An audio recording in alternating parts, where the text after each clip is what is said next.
নমস্কার বন্ধুরা, আজকে আমার রান্নাঘরে বানাবো দই পাবদা। পাবদা মাছের সরষে এবং দই দিয়ে এই রেসিপিটি সবথেকে বেশি টেস্ট হয়। প্রথমে মাছগুলোকে ভালো করে কেটে ধুয়ে নিয়ে লবণ হলুদ দিয়ে ম্যারিনেট করে 10 মিনিটের জন্য রেখে দিয়েছি। চলুন রান্নাটি বানাবো। সেই জন্য একটি স্মুথ পেস্ট বানিয়ে নিই। পেস্ট বানানোর জন্য আমার লাগছে সরষে। আমি এখানে 3 থেকে 4 চামচ সরষে দানা নিলাম, আর আমি নিয়ে নিচ্ছি 3 চামচ পোস্ত। এরপর এইগুলোকে ভালো করে মিক্সিতে একটি স্মুথ পেস্ট বানিয়ে নেব। রান্নার জন্য আমার লাগবে 3 চামচ মতো দই। 3 চামচ দই আমি ভালো করে ফেটিয়ে নেব। রান্নায় দেওয়ার জন্য অবশ্যই দইটিকে ফেটিয়ে নিতে হবে, নাহলে যখন পরে যোগ করব তখন কেটে যেতে পারে। চলুন এরপর মাছগুলোকে ভেজে নেব। সেই জন্য ফ্রাই প্যানে তেল গরম করে নিয়েছি। এরপর মাছগুলোকে দিয়ে মাছগুলো উল্টে পাল্টে ভালো করে ভেজে নেব। এবার ওই ফ্রাই প্যানেই অবশিষ্ট কিছু তেল ছিল, তার সাথে আরও একটু তেল যোগ করে প্রথমেই ফোড়নে দিয়ে দিচ্ছি কাঁচা লঙ্কা চেরা এবং কালো জিরে। এরকম সময় আমি দিয়ে দিচ্ছি পেঁয়াজ কুচি। পেঁয়াজ কুচি দেওয়ার পর নাড়াচাড়া করে লাল হওয়া পর্যন্ত ভেজে নিতে হবে। চলুন পেঁয়াজগুলো ভাজা হয়ে গেছে, এমন সময় আমি টমেটো দিয়ে দিলাম।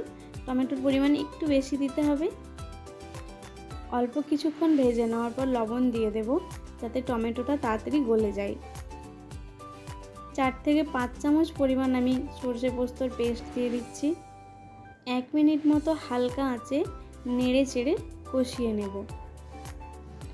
এরপর ওর মধ্যে আমি দিয়ে দিচ্ছি পরিমাণ মতো হলুদের গুঁড়ো, আর দিয়ে দিচ্ছি স্বাদ মতো লঙ্কার গুঁড়ো। যখন পেস্টটা এরকম ড্রাই হয়ে যাবে, এমন সময় আগে যে টক দই ফেটিয়ে রেখেছিলাম সেই দইটি অ্যাড করব। দই অ্যাড করার পর ওইটিকেও ভালো করে মশলার সাথে নেড়েচেড়ে মিশিয়ে নেব।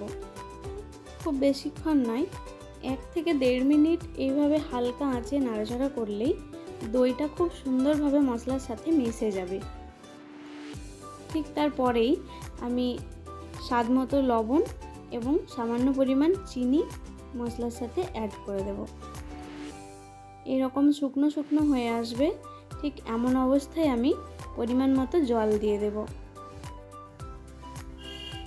গ্রেভি ফুটে উঠেছে, ঠিক এরকম সময় মাছগুলোকে আমি ছেড়ে দিচ্ছি। এই রান্নার জন্য ঢাকা দেওয়ার প্রয়োজন পড়ে না, শুধু উল্টে পাল্টে 10 মিনিট মতো রান্না করে নিলেই এই মাছের রেসিপিটা রেডি হয়ে যাবে। দই সরষে পাবদা আমার হয়ে গেছে। এরপর একটি পাত্রে তুলে নেব।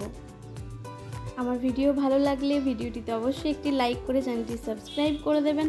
আমার ভিডিও দেখার জন্য থ্যাংক ইউ।